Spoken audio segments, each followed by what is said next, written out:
దేవుడు, దేవునితో మనతో దేవుడు ఫెలోషిప్ అనేది నడపాలి. దేవుడు ఎప్పుడు సిద్ధమే, కానీ భక్తుడే దొరకడు దేవునికి. ఎందుకంటే విశ్వాన్నే నడుపుతున్న దేవుడు ఫ్రీగానే ఉన్నాడు, కానీ విశ్వంలో భూమి ఏదో ఒక చిన్న అణువు అంత అయితే, అణువులో ఈ మనిషి ఇంకా పరమాణు అంత అయితే ఈ మనిషికి ఎంత విజయో. విశ్వాన్ని నడుపుతున్న దేవుడు ఫ్రీయే, కానీ మనిషి మాత్రం ఫుల్ బిజీ. దేవునితో నడవడానికి, దేవునితో సహవాసం చేయడానికి టైం దొరకనంత బిజీ. ఇప్పుడైతే ఇంకా బిజీ. నేను చెప్తున్నాను, దేవునితో సహవాసాన్ని కోల్పోయినటువంటి వాళ్ళు పీనుగలే.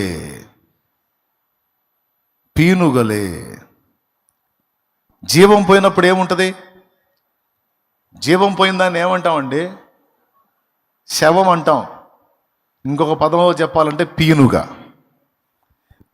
ఎక్కడ ఉండును అక్కడ గద్దలు పోగవును అనుంది. దేవునితో సహవాసాన్ని దూరం చేసుకున్న వాళ్ళు, దేవునితో సహజీవనాన్ని నిర్లక్ష్యం చేసిన వాళ్ళు, దేవునితో ప్రతిదినం కొంత టైం స్పెండ్ చేయటం వదిలేసుకున్న వాళ్ళు పీనుగలు. ఎందుకంటే వాళ్ళలో దైవిక జీవం ఉండదు. ఉన్నప్పుడు అవి శవాలు, కదులుతున్న శవాలు, తిరుగుతున్న శవాలు. ఆ శవాలకు చుట్టూ గద్దలు పోగవుతాయి. గద్దలంటే తెలుసా మీకు? అపవిత్ర ఆత్మలకు గుర్తు గ్రద్దలు. రైట్, దేవుని వాక్యాన్ని చదువుకుందాం.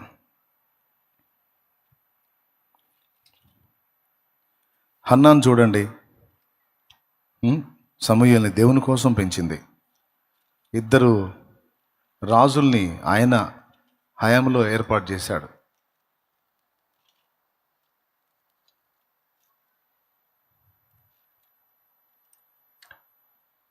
ప్రసంగి గ్రంథము, బైబిల్ ఉన్నాళ్ళు ప్రసంగి గ్రంథం తీసుకోండి.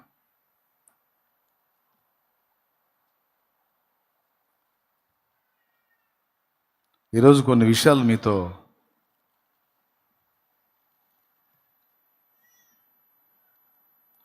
పంచుకుంటాను. ముందు చెప్పిన ఈ విషయాన్ని దయచేసి మీరు తేలిగ్గా తీసుకోవద్దు. ప్రసంగి గ్రంథము 4వ అధ్యాయం తీయండి.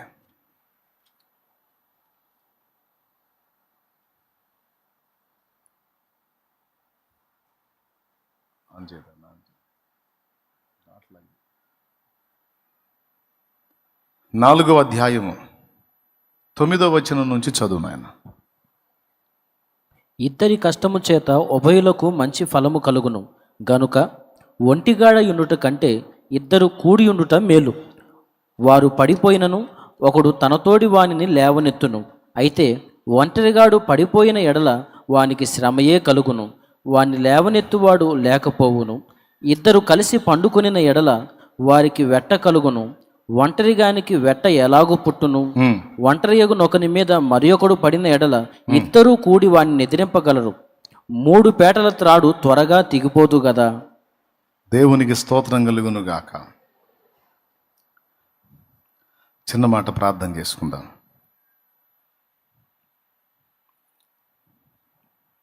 ప్రేమ కలిగిన మా మహాపరిశుద్ధ తండ్రి, ఘనుడవకు దేవా నీకు స్తోత్రం. నీ కృపను బట్టి ఈవేళ మమ్మల్ని సమకూర్చి ప్రారంభంలోనే కొన్ని మంచి మాటలు మాకు అందించావు. నీకు స్తోత్రం. దయచేసి మరొకసారి నీ పాదాల దగ్గరికి వస్తుండగా నాతో మాట్లాడు, మాతో మాట్లాడు. ఉపదేశాన్ని అడ్డగింప చూసే సైతాను, దురాత్మ, దయ్యపు అంధకార శక్తుల ప్రభావం యేసునామములో బంధిస్తున్నాం. పూర్తిగా మీరే అధ్యక్ష స్థానం ఉండండి. నాతో మాతో మాట్లాడమని యేసు ప్రశస్త నామములో ప్రార్థించి పొంది ఉన్నాం తండ్రి, ఆమేన్.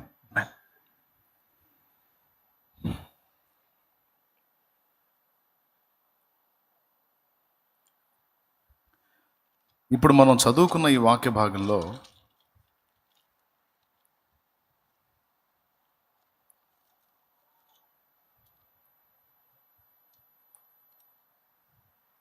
ప్రసంగి ఫెలోషిప్ యొక్క ప్రాముఖ్యతను గురించి మాట్లాడుతున్నాడు. బాగా వినండి.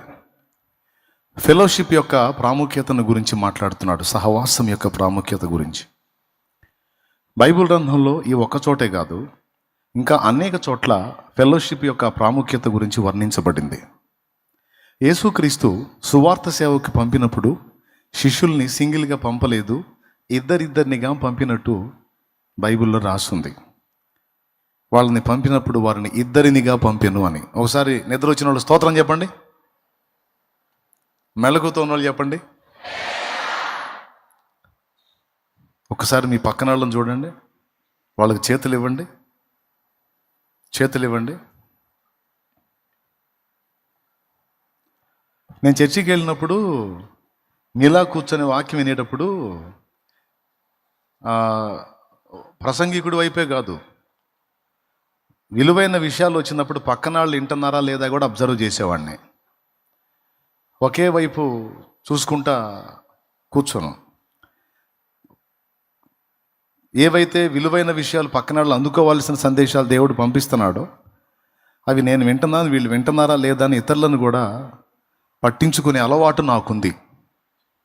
ఇది నేను ఎందుకు చెప్పానో మీకు అర్థమైంది, ఇంకా వర్ణించడం అవసరం లేదు. ఓకేనా? ఏ అలవాటు ఉంది నాకు? పక్కన వాళ్ళని కూడా పట్టించుకునే అలవాటు నాకుంది. తిండి తినేటప్పుడు కూడా సింగిల్గా తినబుద్ధి కాదు. అర్థమైందా? ఏదన్నా సంతోషించేటప్పుడు కూడా నా వరకే సంతోషించే అలవాటు నాకు లేదు, పక్కన వాళ్ళు కూడా సంతోషపడాలి. ప్రార్థన చేసుకోవడానికి కూడా నా ఒక్కడికే సౌకర్యం చూసుకోవటం నాకు ఇష్టం లేదు. అందుకే ఎవరైనా ప్రార్థన చేసుకోవడానికి ఆలోచన చేశాను. నేను ఏది చేసినా అంతే, నా ఒక్కడిదే చూసుకోను, నా ఒక్కడి సౌఖ్యమే నేను ఆలోచించను, కానీ ఇతరులను కూడా పట్టించుకునే అలవాటు దేవుడు నాకు అనుగ్రహించాడు. కాబట్టి మీరు కూడా దయచేసి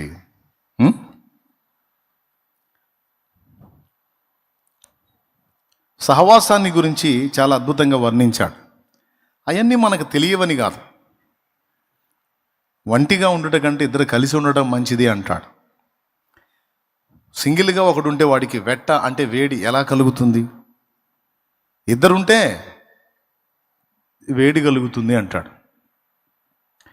వేడి అంటే మనకు తెలిసి బతకడానికి కావలసిన వేడి, కానీ ఆధ్యాత్మికంగా బతకడానికి కూడా పరిశుద్ధాత్మ కలిగించే వెట్ట వేడి అవసరమని మీకు తెలుసా? సహవాసానికి దూరమైనటువంటి వ్యక్తులు చల్లారిపోతారని మీకు తెలుసా? సహవాసంలో కొనసాగే వ్యక్తులు భగ్గున మండుతారని మీకు తెలుసా? కణకణ మండుతున్నటువంటి 4 నిప్పు కొరువులలో నుంచి ఒక కొరువిని పక్కకు పెట్టు, కాసేపటికి అది చల్లారిపోయి బొగ్గైపోతుంది. ఆ బొగ్గాయి ఆరిపోయిన దాన్ని తీసుకెళ్ళి మళ్ళీ 4 మండుతున్న వాటి మధ్యలో పెట్టు, ఆటోమేటిక్గా ఆ మంట దీనికి కూడా రగులుకొని మళ్ళీ మండటం మొదలు పెడుతుంది. అది సహవాసం యొక్క విలువ. ఏంటంటే పరిశుద్ధుల సహవాసానికి, దేవుని సన్నిధికి దూరమైన వాళ్ళు ఖచ్చితంగా చల్లారిపోతారు. ఎవరి సహవాసంలో మనం ఉంటామో వాళ్ళ ఎఫెక్ట్ మన మీద పడిద్ది. కొంతమంది కష్టపడి ఆత్మల్ని రక్షణలోకి నడిపిస్తారు, నడిపించి వాళ్ళు రక్షించబడ్డారు, బాప్తిస్మం పొందారని వాళ్ళని వదిలేస్తారు. కానీ తర్వాత మళ్ళీ వాళ్ళు చల్లారిపోతారు. ఎందుకంటే నీ సహవాసం దూరం అయితే వాళ్ళకి అన్యుల సహవాసం ఏర్పడింది. అన్యుల సహవాసం ఏర్పడటం వల్ల వాళ్ళు చల్లారిపోవటం మొదలైతే, ఎవరితో ఎక్కువ కాలం గడిపితే వాళ్ళ లక్షణాలు మనకి వచ్చే అవకాశం ఉంటుంది. అన్యుల మధ్యలో తిరిగినటువంటి స్థితిలో విశ్వాసులు కొంతమంది విగ్రహారాధికులుగా మారిపోయినట్టు మీకు తెలుసా? వాళ్ళ ఎఫెక్ట్ పడి, వాళ్ళ మాటలు విని, వాళ్ళ మాటలు నమ్మి, వాళ్ళు చెప్పినవి విశ్వసించి, వాళ్ళు ఆల్రెడీ ఉన్న రక్షణానుభవం, విశ్వాసం కూడా కోల్పోయి భ్రష్టులైపోయినటువంటి వ్యక్తులు చాలామంది ఉన్నారు.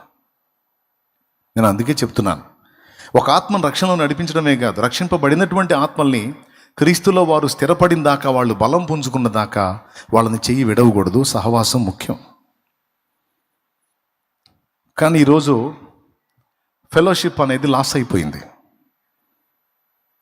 ఈ సహవాసం గురించి ఎన్ని చోట్ల రాస్తుందంటే, యేసు ప్రభు ఇద్దరినిగా పంపినని రాస్తుంది.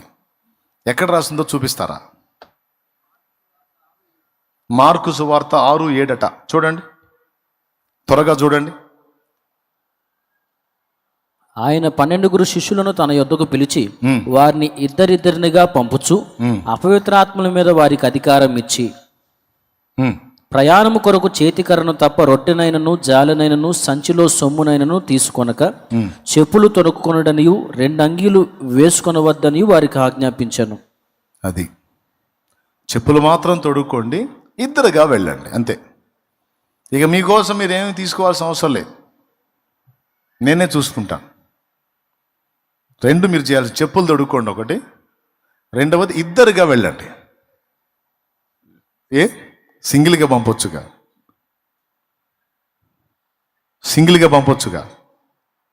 ఎందుకు ఇద్దరుగా అంటే ఒకడు పడినా ఒకడు లేపుతాడు, ఒకడు చల్లారినా ఒకడిని బట్టి తిరిగి మండుతాడు. అందుకే ఫెలోషిప్ యొక్క విలువ మనకు అర్థం కావాలని యేసు ప్రభు వారు పరిశుద్ధుల్ని, సేవకుల్ని, అపోస్తలుల్ని ఎటు పంపించినా ఇద్దరినిగా పంపించాడు. ఈరోజు ఇక్కడ కూర్చున్న మనలో చాలామంది సహవాసాన్ని నిర్లక్ష్యం చేస్తూ ఉన్నారు. పరిశుద్ధుల సాంగత్యాన్ని, నిన్ను ఆత్మీయంగా బలపరిచిన వాళ్ళ సహవాసాన్ని నువ్వు దూరం చేసుకోవటం నీకెంత నష్టమో తెలుసా? మొదటి విషయం, ఇద్దరుగా సేవకు వెళ్ళారు, ఫెలోషిప్ అనేది వాళ్ళు మెయింటైన్ చేశారు. రెండవది, ఇద్దరు కలిసి ఉంటే వాళ్ళ వల్ల లాభం డబల్ అయింది అని ప్రసంగి అన్నాడు. అర్థమైందా? ఒకడి వల్ల వచ్చే సంపాదన కంటే ఇద్దరి వల్ల వచ్చుబడి డబల్ కదా, ఎక్కువ కదా అన్నాడు. ద్వితీయోపదేశ కాండంలో ఇంకా విచిత్రమైన మాట అన్నాడు. ఒకసారి బైబిల్ ఉంటే తీసి చూడండి.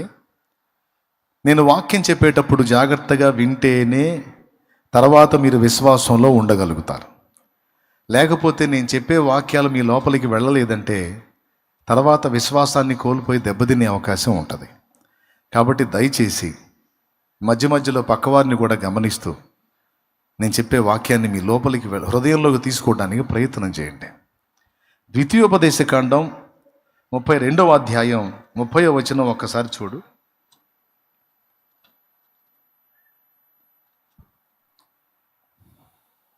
తమ ఆశ్రయదుర్గము వారిని అమ్మివేయని ఎడల, యెహోవా వారిని అప్పగింపని ఎడల, ఒక్కడు ఎట్లు 1000 మందిని తరుమును, ఇద్దరు ఎట్లు 10,000 మందిని పారదోలుదురు. ఆ మాట మీరు ఎప్పుడైనా ఆలోచించారా? దేవుడే అప్పగించాడంట కొంతమందిని. అయితే అప్పగించినప్పుడు ఎవరికి అప్పగించాడో వాళ్ళు ఎలా చేశారు? ఒకడేమో 1000 మందిని తరిమాడట. ఒకడు 1000 మందిని తరిమినప్పుడు ఇద్దరు కలిసి 2,000 మందిని తరమాలి. కానీ ఇద్దరు కలిసినప్పుడు బలం ఎన్నింతలు పెరిగిందంటే 9 ఎక్కువైంది అన్నట్టు. ఒకడు 1000 మందిని తరిమితే ఇద్దరు కలిసి 10,000 మందిని తరిమారట. అది ఎంత విచిత్రమైన మాట మీరు ఒక్కసారి చూడండి. అంటే ఫెలోషిప్, సహవాసం యొక్క విలువని నేర్పేటి అద్భుతమైన మాట అది. నువ్వు అనుకుంటావు నీ పక్కన నిన్ను దేవుని కొరకు సిద్ధపరిచేవాడిని, నడిపించేవాడిని నువ్వు బోర్ ఫీల్ అవుతావు. వాడు లేకపోతే నువ్వు చల్లారిపోతావు, అతడు లేకపోతే, ఆమె లేకపోతే నువ్వు ఎండిపోతావు. అందుకే తొందరపడి పరిశుద్ధుల సహవాసాన్ని నిర్లక్ష్యం చెయ్యకూడదు. దేవునికి మహిమ కలుగునుగాక. మనం మెయింటైన్ చేయాల్సిన ఫెలోషిప్స్ కొన్ని ఉన్నాయి. వాటిల్లో మొట్టమొదటిది దేవుడు. దేవునితో మనం, మనతో దేవుడు ఫెలోషిప్ అనేది నడపాలి. దేవుడు ఎప్పుడు సిద్ధమే, కానీ భక్తుడే దొరకడు దేవునికి. ఎందుకంటే విశ్వాన్నే నడుపుతున్న దేవుడు ఫ్రీగానే ఉన్నాడు. కానీ విశ్వంలో భూమి ఏదో ఒక చిన్న అణువు అంత అయితే, అణువులో ఈ మనిషి ఇంకా పరమాణు అంత అయితే ఈ మనిషికి ఎంత బిజీయో. విశ్వాన్ని నడుపుతున్న దేవుడు ఫ్రీయే, కానీ మనిషి మాత్రం ఫుల్ బిజీ. దేవునితో నడవడానికి, దేవునితో సహవాసం చేయడానికి టైం దొరకనంత బిజీ. ఇప్పుడైతే ఇంకా బిజీ. నేను చెప్తున్నాను, దేవునితో సహవాసాన్ని కోల్పోయినటువంటి వాళ్ళు పీనుగలే.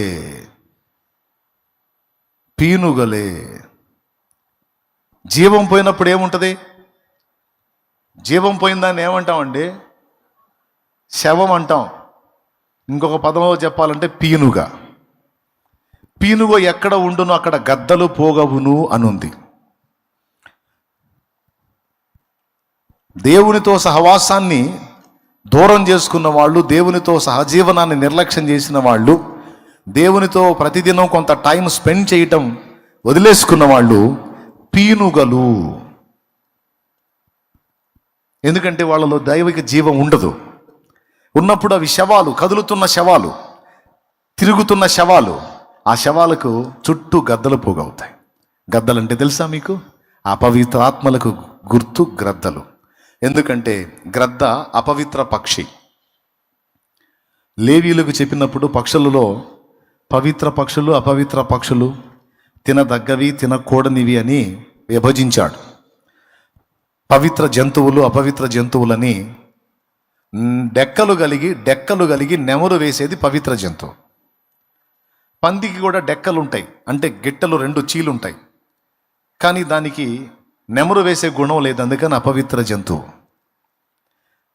గొర్రెను చూడండి, డెక్కలతో పాటు నెమరు వేసే లక్షణం ఉంటుంది, అది పవిత్ర జీవి. అలాగే పక్షులలో కొన్ని పవిత్ర పక్షులు, కొన్ని అపవిత్ర పక్షులు. రెఫరెన్స్ చెప్పగలవా నాయనా? నేను చూపిస్తాను, చెప్పలేకపోతే పర్వాలేదు. లేవియ కాండం తీసుకోండి. లేవియ కాండంలో తినదగ్గవేవో తినకూడనివేవో అందులో చెప్పాడు. అందులో గ్రద్ద ఒకటి. దేవునికి స్తోత్రం. 11, 13 చూడు. పక్షులలో వీటిని హేయములుగా ఎంచుకొనవలెను. పక్షులలో వీటిని హేయములుగా ఎంచుకొనవలెను. వీటిని తినవద్దు, ఇవి హేయములు. పక్షిరాజు, పెద్ద బోరువ. పక్షిరాజు, పెద్ద బోరువ, క్రౌంచ పక్షి, గద్ద, గ్రద్ద, గ్రద్ద, గ్రద్ద, తెల్ల గ్రద్ద, ప్రతి విధమైన గ్రద్ద. గమనించాలి మీరు. పీనుగ ఎక్కడుందో గద్దలు అక్కడ పోగవుతాయి అన్నది వాక్యం. పీనుగ అంటే ఏందో తెలుసా? దేవునితో ఫెలోషిప్ కోల్పోయిన వాళ్ళు, దైవిక సహవాసాన్ని కోల్పోయిన వాళ్ళు చూపులకి బతికున్నట్టే ఉంటారు, కానీ దైవిక జీవం వాళ్ళలో ఉండదు గనక వాళ్ళు జీవించుచున్నారన్న పేరుంటుంది కానీ మృతులు. మరి జీవించుచున్నారన్న పేరున్న ఈ మృతుల దగ్గరికి గ్రద్దలు పోగవుతాయి. అంటే గ్రద్దలు అంటే ఏంటో తెలుసా? హేయ జీవులు, హేయ పక్షులు. హేయ పక్షులు అంటే ఏంటో తెలుసా? దురాత్మలు.